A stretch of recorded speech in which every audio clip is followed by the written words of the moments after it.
ও মা হলো আর কত দেরি? হয়ে গেছে এটা। তোরা তো আজকে তোর এখানে তো লাঞ্চ নেই।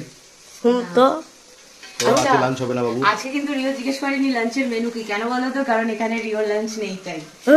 এখন আমি আর রিও বেরোচ্ছি, একটু বাইরে যাচ্ছি, কোথায় যাচ্ছি বলছি, তবে তার আগে লাঞ্চের প্রিপারেশন যেটা হচ্ছে এটা রিওর বাবার জন্য। এখানে এখন একটু আলু ভাজা অনেক কিছু দেখো। এখানে একটু আলু ভাজা করছি, আর এখানে আছে হচ্ছে কালকের মাংস গরম করে রেখেছি, একটু মাটন দু পিস মতো তোমার জন্য একটু বাঁচিয়ে রেখেছিলাম আজকের জন্য। আর এই যে কালকের ডালটা এটাও গরম করেছি, আর তোমার জন্য একটু পালং শাক করেছি একদম অল্প করে, আর এখানে পেঁয়াজ কেটে রাখা রয়েছে, সেই সঙ্গে সঙ্গে একটু গরম গরম আলু ভাজা, আর ভাত গরম করে ফ্রিজে রেখে দিয়ে ভাত গরম করে মাইক্রোওভেনে রেখে দিয়েছি, যদি তোমার স্নান করে বেরিয়ে খেতে খেতে দেরি হয় তাহলে আরেকবার গরম করে নেবে, ঠিক আছে?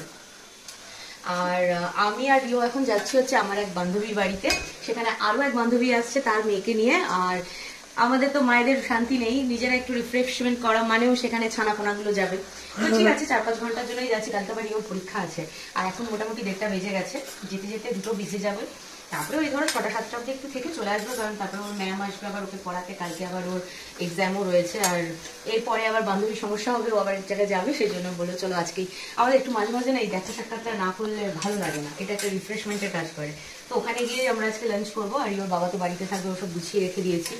এইমাত্র অফ ক্যামেরা আমাকে বলছে এত কিছু করার কি দরকার ছিল, শুধু তো ডাল আর মাংস ছিল, গরম করে রাখতে হয়ে যেত, আবার যদি করে না দিয়ে যায় না পরে বলবে, এমনি কোনো কিছু ডিমান্ড নেই, এমনি কিছু বলে না, পরে বলবে ওই তো তোমরা তো ঘুরতে গেলে, আমি তো বাসি খেয়েছিলাম, এরকম শোনাবে আবার। তো যাই হোক, আলু ভাজার শাকটা করে রাখলাম, পালং শাক তার ফেভারিট শাক, তো পালং শাক আর আলু ভাজা দিয়ে সে খাবে, কিন্তু তোমাকে একটুখানি আমাদের ছেড়ে আসতে হবে, ঠিক আছে? আমি দেখাচ্ছি রিওকে, রিওর লুকটা দেখো। শোনো, মানে কিছুদিন আগেও, মাসখানেক আগেও রিওকে আমাকে বলতে হতো বাবা শ্যাম্পু কর, এত তেল মাখিস না, আর এখন বলতে হয় না। আজকে যেহেতু যাবে ওর বন্ধুদের সাথে ওর দেখা হবে, সেই জন্য জানিস বেরানোর সাথে সাথে আমি না পাশ দিয়ে যখন হেঁটে গেল দেখি কি শ্যাম্পুর গন্ধ লাগছে, আমার যে শ্যাম্পুটা আমি ইউজ করি, মাথায় গন্ধ শুকে দেখলাম তিনি শ্যাম্পু করে নিয়েছেন। আবার আমাকে বললো কি জানিস, বলছে কি মাঝে মাঝে শ্যাম্পু না করলে চুলের অনেক ক্ষতি হয়, তুমি জানো না? আমি গুগলে সার্চ করেছিলাম মাসে কতবার ইয়ে করতে হয়, মানে শ্যাম্পু করতে।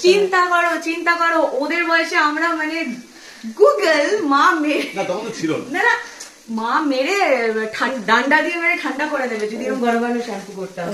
হ্যাঁ, আর এখন হচ্ছে কি গুগল সার্চ করে দেখছে। হ্যাঁ, আমি দেখলাম মাসে 12 বার, মানে 12-13 বার করতে হয়। মাসে 12-13 বার? হ্যাঁ। আমি বাথরুমে আর সপ্তাহে 2-3 বার করতে হয়। আচ্ছা যাই হোক, চলো নেক্সট পার্ট, মানে রিও আর রিওর মাম্মা লাঞ্চে কি খাবে সেটা ওখানে গিয়ে শেয়ার করবো। আবার এখানে ঢাকা দেওয়া রইলো, ভাতটা তুমি আরেকবার দেখে নিয়ে যদি গরম করতে করে নিও, আর আলু ভাজা কড়াইতে রেখে দিলাম, হ্যাঁ তাহলে গরম থাকবে, তুমি দরকার হলে আরেকবার একটুখানি তেলটা ছেঁকে নেবে অন করে দিয়ে, ঠিক আছে? চলো যাই এবার।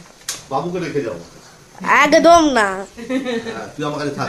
একদম থাকবো না। এই সময় আর বাবার উপর ভালোবাসা থাকে, অন্য সময় বাবাকে ছাড়া তার চলে না। ঠিক আছে, চলো টাটা।